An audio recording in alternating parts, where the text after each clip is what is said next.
I like that. Okay, Okay, so so today we're today going we're to going to do do sign sign code. We're code. going to We're use going to use PowerShell as an PowerShell as an example, example, but the but the idea here idea is here this is this applies to applies all to all code. code. Okay, Okay.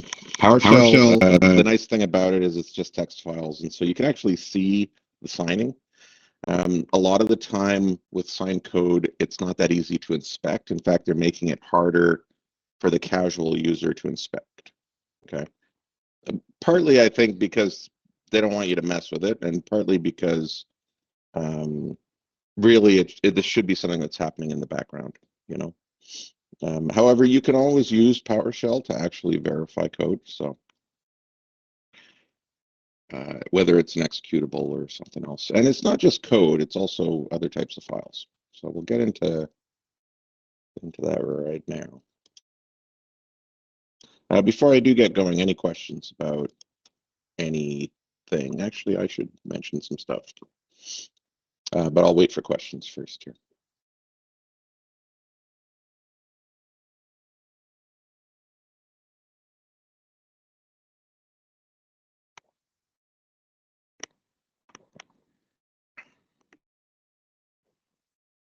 Okay, no questions.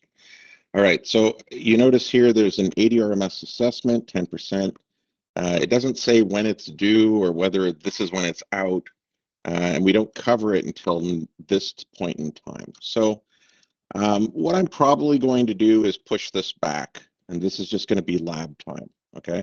So I'm going to have AD Rights Management Service out next class, and we'll have it due a week from then, okay? Not a week from today. So that's just something I noticed in the calendar, which was a bit of a brain fart on my part.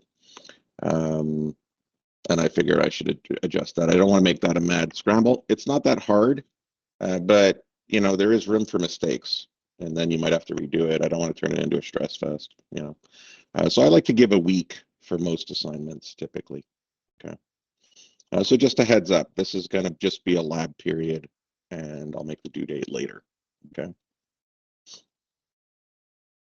Okay. So today it's all about the code signing.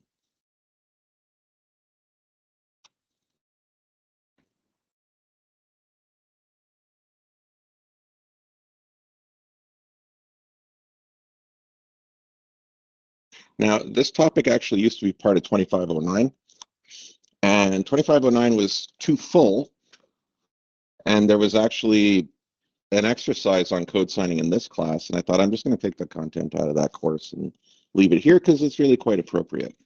Okay, so there was a bit of duplication, and it was a bit of a crowded 2509. So this doesn't have quite the same feel that some of the other sets of slides do because it does come um, from forensics, but I did kind of tweak it so that it's kind of a bit more appropriate for this particular course. So we're going to talk about code signing as a protection method, okay, as well as what people have or can do to circumvent it.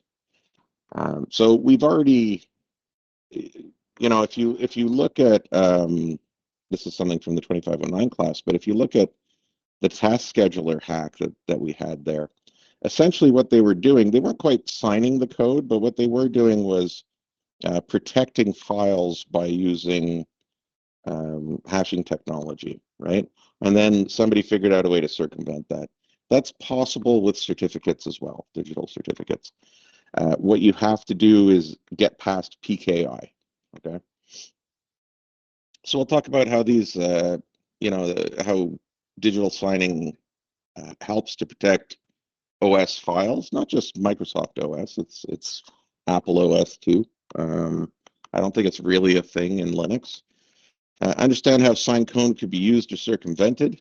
Okay, there's lots of developers who sign their code as well, not operating system vendors.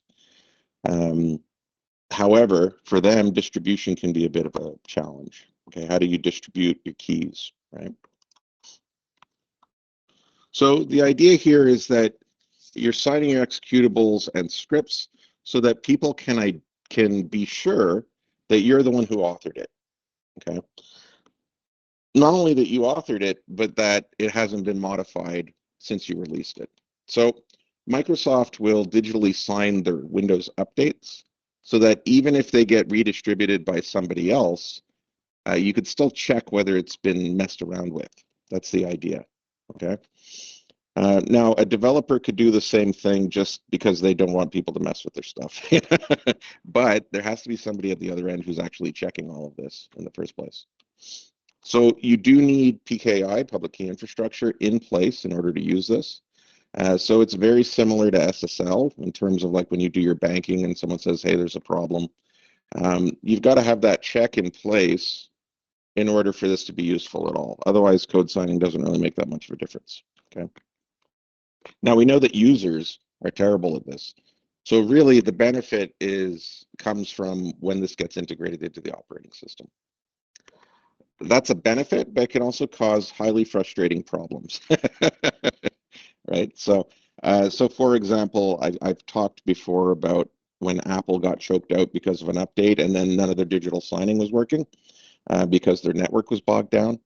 And so PKI stopped working essentially, and then all of their apps refused to launch, you know? So there are flaws. It's possible to trigger other issues because you're using code signing. But the idea here is normally the developer will use their own private key to sign their code, and then anybody is able to take their public key and check that to see whether it actually matches or not, whether it actually works.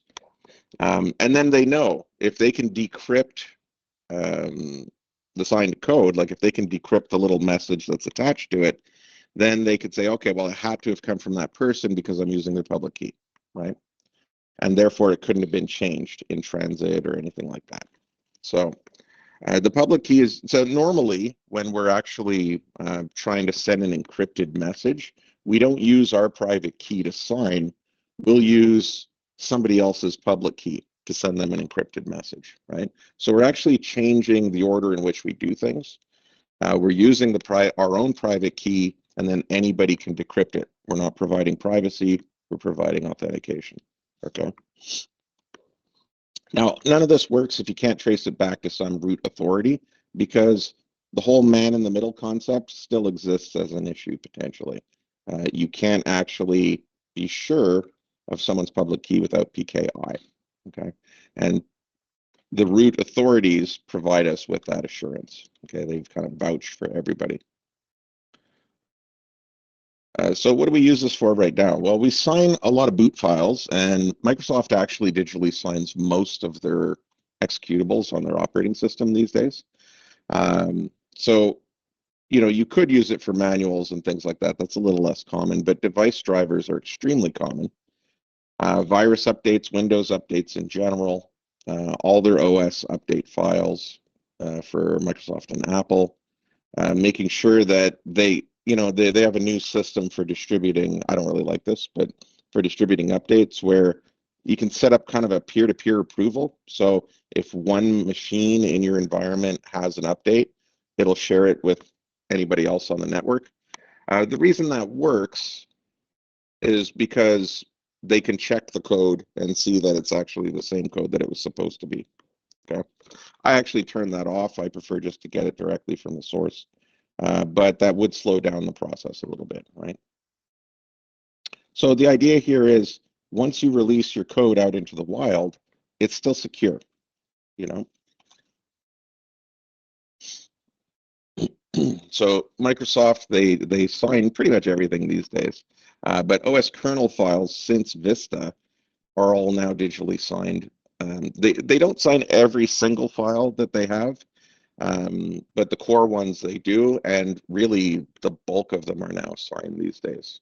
Okay, so so it goes all the way back to Vista, but starting with Windows 8, there's also Secure Boot, right, with UEFI operating systems. So if you've got that kind of firmware, sorry, not operating system architectures. If you got that firmware in place and turned on, what's going to happen is that the only boot files that are allowed to, basically that the firmware will pass control to are ones that are digitally signed and that it has the keys for. Okay, so you've got to preload that into the firmware. and that's usually done by the manufacturer. It can be done by a random Joe, like just an admin, just a tech, but it is a bit of a hassle. Okay, so this caused a bit of a stir amongst the Linux community because they're like, oh, they're going to prevent us from dual booting and all that kind of stuff. That didn't really turn out to be the case. It didn't turn out to be that big a deal, but the reason that it didn't turn out to be that big a deal is because a lot of people don't turn secure boot on. Okay. Now there's an interesting article, I think, from Ars Technica. Let me just see if I can. It's very recent. Ars. There we go. I think I was just looking at it yesterday or the day before, so it should be around. Yeah, here we go. Secure boot neutering PK failed.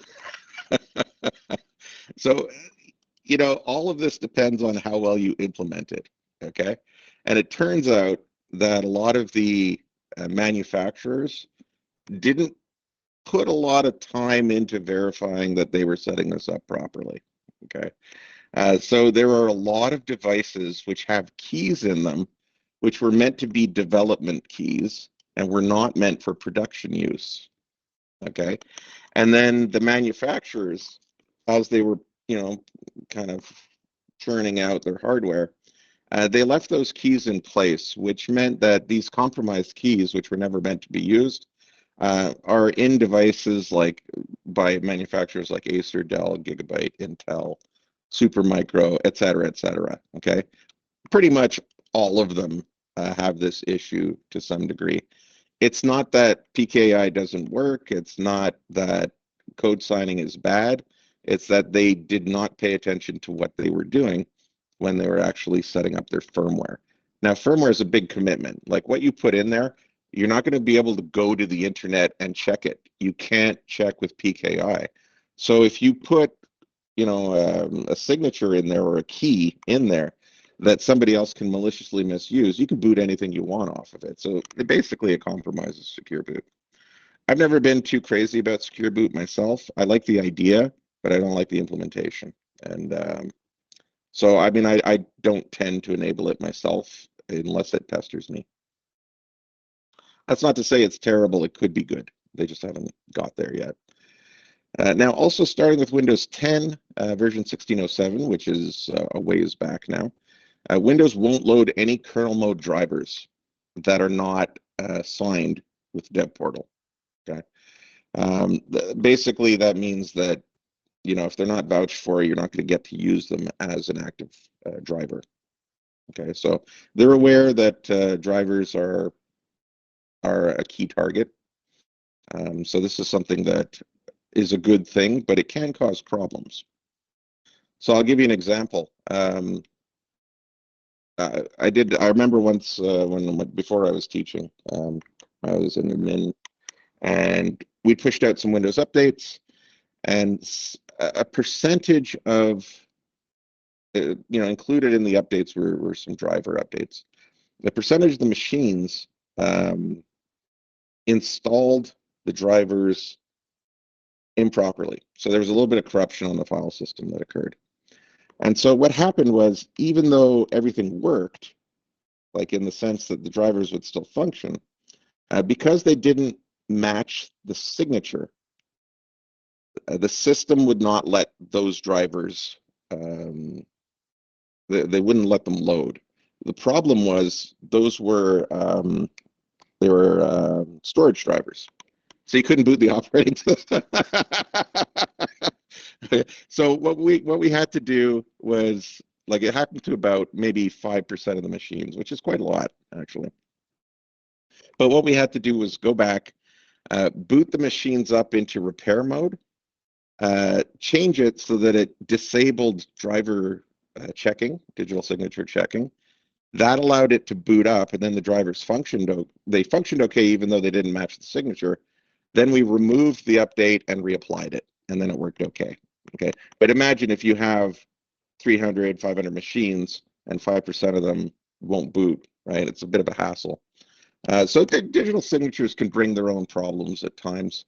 but it is meant to be a security measure. Okay, so here's an example. This is the AppV streaming ux.exe. You should be able to find this. I think it's in System 32, if I remember correctly. And it's got a little digital signatures tab here. And then you can go into the details and you can see, what it is, whether the certificate checks out okay, things like that. Now, I'm going to point something out. This is not an old set of slides. This is actually fairly new. The signing time was in 2021, okay? A very common fact about signed code is that the certificate that was used to sign it could be expired.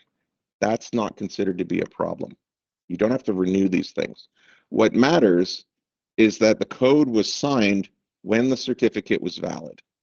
If that's the case, it's considered good code. So even if you've got an expired cert, this is not like SSL in that sense.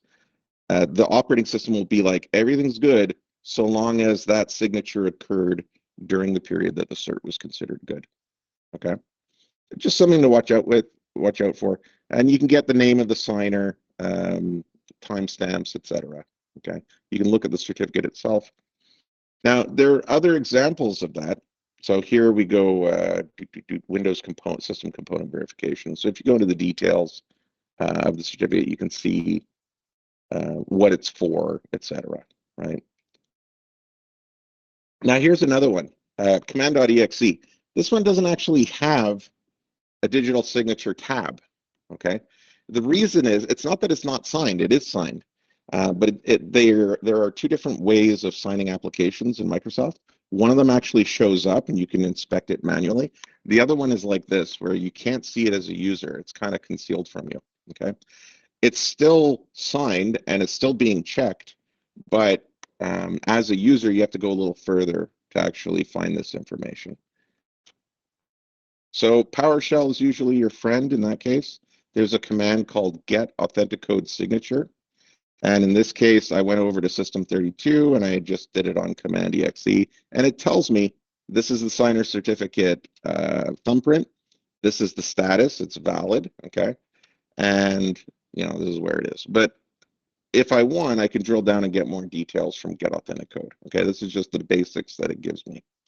And that's what you'll be doing in the exercise a little bit. So signing code is, okay, it's kind of simple. It's not that hard. Most environments do provide tools for it. Usually it's developers who are doing it.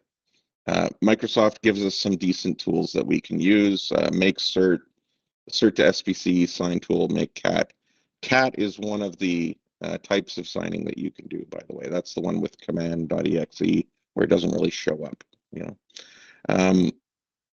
typically you'll get this with Visual Studio. It'll give you these kind of tools. Okay, JDK also comes with something like that, and it's up to the developer or the certificate holder to keep the private key secure, which was not what was done with PKI fail. Right, with that issue with all the manufacturers, they did not keep the private key secure. In fact, they were told not to use that key, and they used it anyways. Right, they left it loaded.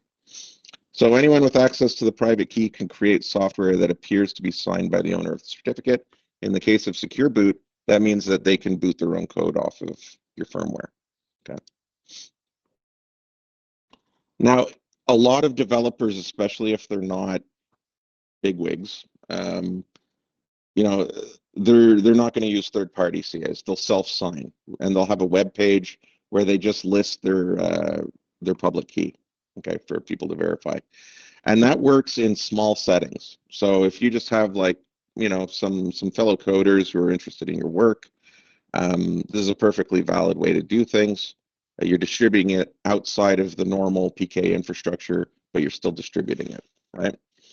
But if you really want it to be well protected, you want to go third party. Third party certs from reputable CAs like DigiCert can be expensive. So this is typically a corporate thing. There are cheaper options. You can do GoDaddy, something like that. They make it a little bit less painful. And I mentioned before, it's with signed code. It's okay if the certificate is expired as long as it was valid when the code was signed. So because of this, you don't have to renew a certificate. That's not really such a big deal. Okay. You do need one for active work, but it doesn't have to be the same one. So if you don't want to pay a certification authority, you can self-sign. This does work in small groups, but there's no revocation mechanism. You gotta just alert people, right? And so you have to be aware of that if you're taking that chance. I don't think it's, I mean, it could be a problem, but I don't think it's that big a deal. Let's see. Now, this has kind of shown up in malware in the past. So Stuxnet actually stole somebody's private key and started using it to sign things. Okay, and that's exactly what we're seeing with the firmware secure boot issues right now. It's fairly common. If they can get their hands on a private key, they're going to use it to sign it so that they look legit when they're distributing malware. Okay. So it does happen, and we've got an example here from 2010. It's still happening in 2024. It's really about how cautious we are about securing our own keys. Okay, now in terms of booting and secure boot, bootkits can bypass the Windows kernel mode code signing policy. There's different ways to do this. The example I gave just now with PKI fail, it's not even bypassing it. It's just using a key that's already implanted in there. But it is possible to actually tweak the boot process so that unsigned drivers are allowed to load. Okay, and then you can load up your malware. So just something to watch out for. There are little techniques that can be done when they give it the boot. Yeah, exactly. Das Boot. Yeah, so if you've ever pressed F8 when you're loading Windows and you go into kind of emergency repair, there's one option which is you could either do this in the operating system or at boot time, but you could turn integrity checking on or off essentially. So now they do have tools that can scan for UEFI infections. Again, this wouldn't work for that particular exploit that's occurring right now because of the mismanaged keys. Kaspersky, who's now an untrusted, they're now an untrusted entity because they're Russian these days. So people have been warned away from them. But they did develop the first UEFI anti-malware product, okay, which can scan system files and memory addresses before the OS is actually loading. But I haven't really seen that make wide inroads, really. So as of January 27th, 2016, VirusTotal added a new feature which makes it possible to extract and upload UEFI executables, which they didn't really support before. So they're also analyzing, boot files as well now. So hackers, they're developing their own. It's a Cold War, basically. They're developing their own techniques as well. Okay, so that's really code signing in a nutshell, at least conceptually. And when it comes to the exercise, let's just get back there. This is pretty straightforward. I like using PowerShell for this because it's really, you can really look at the difference. Like it's very, very obvious when you're signing PowerShell. You can see the signature right there, Okay, so just under enrolling and requesting certificates, what I want you to do over the next little while here is do the code signing, and this one here, exercise 5, code signing with PowerShell. I've also got an exercise 6, IIS Enterprise Certificate, okay? And I'm going to come out with another one, which is going to be Linux, okay? So how to do enterprise certs with Linux. That'll probably be a shorter one, but I'm doing this in the lead up to, where is it? In the lead up to ADCS Secure Apps Assessment. So that's kind of like a lab. I'm going to throw some IIS Apache stuff at you. So I wanted to kind of tenderize you a little bit before, so you're ready to kind of work with it a bit. So I have another one coming. You don't have to do this within the next week. Actually, yeah, probably within the next week would be good, I would say. Because I think, no, not next, next 1 week from next class is when I'm going to be releasing this ADCS secure apps. Okay. Um, so you got about 3 assignments to do it, 3 exercises to do in between then. Code signing is a piece of pie. You're not going to have any trouble with it. This is not too bad. I don't think the other one will be that bad. But then ADCS, you're going to have to do some research, just so you know. This is leading you into it so that you know more or less how to begin. And then you're going to have to research what is it exactly I need to get this to function. Okay. I haven't really determined how I'm going to do it, but what I do know is that the previous one that I've done in past terms, I thought was a little too hard. So I'm trying to make this still hard, but a little bit easier. Okay, so kind of a bit more manageable for people. Okay, I think that's it. Unless you guys have any questions, I'll let you go.